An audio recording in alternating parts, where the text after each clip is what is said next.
السلام علیکم دوستوں، سید مظہر اسلام آباد سے آپ سے مخاطب ہے۔ دوستوں، آج میرا موضوع ہے بے زبان مخلوق۔ میں نے کہیں پڑھا تھا کہ اصحاب کہف کا کتا بھی ان کے ساتھ جنت میں جائے گا، کیونکہ اس نے آخری وقت تک ان کی حفاظت کا حق ادا کیا تھا۔ اب اس کتے کا ذکر قرآن میں بھی موجود ہے، لیکن وہ جنت میں جائے گا یا دیگر مخلوقات کی طرح بغیر حساب کتاب کے ختم کر دیا جائے گا، اس معاملے میں قرآن خاموش ہے۔ اکثر کچھ لوگ اشرف المخلوقات ہونے کے باوجود حق سے دور ہو جاتے ہیں، سچ سے دور ہو جاتے ہیں، حق کے ساتھ نہیں کھڑے ہوتے، جبکہ کبھی کبھی خدا کی بے زبان مخلوق کو بھی حق اور سچ کا ادراک ہو جاتا ہے، اور یہ بات تاریخ سے بھی ثابت ہے۔ قرآن میں حضرت صالح علیہ السلام کی اونٹنی اور ہدہد کا تذکرہ اسی حق اور سچ کے حوالے سے ہی آتا ہے۔ قرآن میں طائر نبابیل کا تذکرہ آتا ہے کہ کس طرح چڑیوں کے جھنڈ کی شکل میں انہوں نے ابرہہ کی فوج پر کنکریاں برسائے اور خانہ کعبہ کی حفاظت کی۔ تاریخ میں مکڑی کے جال اور اس کبوتر کا بھی ذکر آتا ہے جنہوں نے اس وقت رسول اکرم صلی اللہ علیہ وآلہ وسلم کی مدد کی تھی جب آپ نے ہجرت کے وقت غار سور میں پناہ لی تھی۔ دوستو، افغانستان میں روس اور امریکہ کی سرد جنگ کے دوران مجاہدین نے بہت ہی کم وسائل سے روسی جارحیت کا مقابلہ کیا تھا۔ ان کے پاس اس وقت کوئی جدید اطلاعات و نشریات کے نظام نہیں تھا جس سے انہیں اپنے دشمن کے نقل و حرکت کا پتہ چل جاتا۔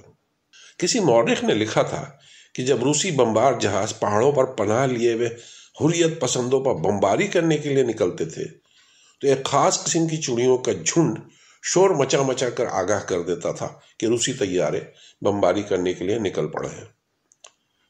مجاہدین فوراً سرنگوں میں چھپ جاتے تھے۔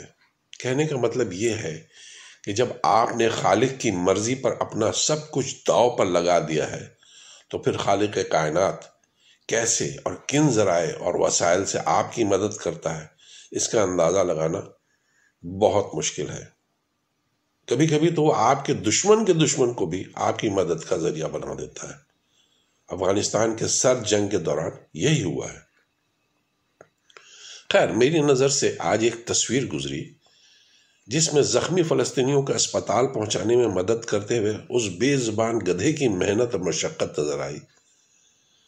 میں نے اس تصویر میں دیکھا، اس تصویر میں اس کی نظر آنے والی ہڈیوں سے اندازہ ہوتا ہے کہ شاید یہ جانور بھی کئی دنوں کا بھوکا اور پیاسا ہو، لیکن ایسے وقت میں جب غزہ کے رہنے والے بجلی اور پیٹرول کی قلت سے گزر رہے ہیں، اس کی یہ قربانی بھی یاد رکھی جائے گی۔ دوسری تصویر میں یہی گدھا کل غزہ کے الشفا ہسپتال کے قریب زخمیوں کو ڈھوتے ڈھوتے بمباری میں شہید ہو گیا۔ یعنی ارض اقدس کی حفاظت اور آزادی میں اہل فلسطین کے ساتھ بے زبان مخلوق بھی اپنے مظلوم مالکوں کی مدد کرتے ہوئے شہید ہو رہے ہیں،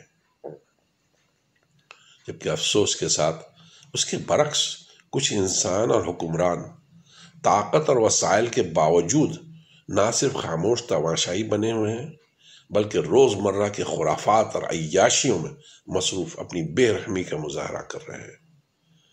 کچھ مولوی نما گدھے ایسے بھی ہیں جو ان کے کپڑوں اور لباسوں سے انہیں عذاب میں مبتلا ہونے کی دلیل دے رہے ہیں۔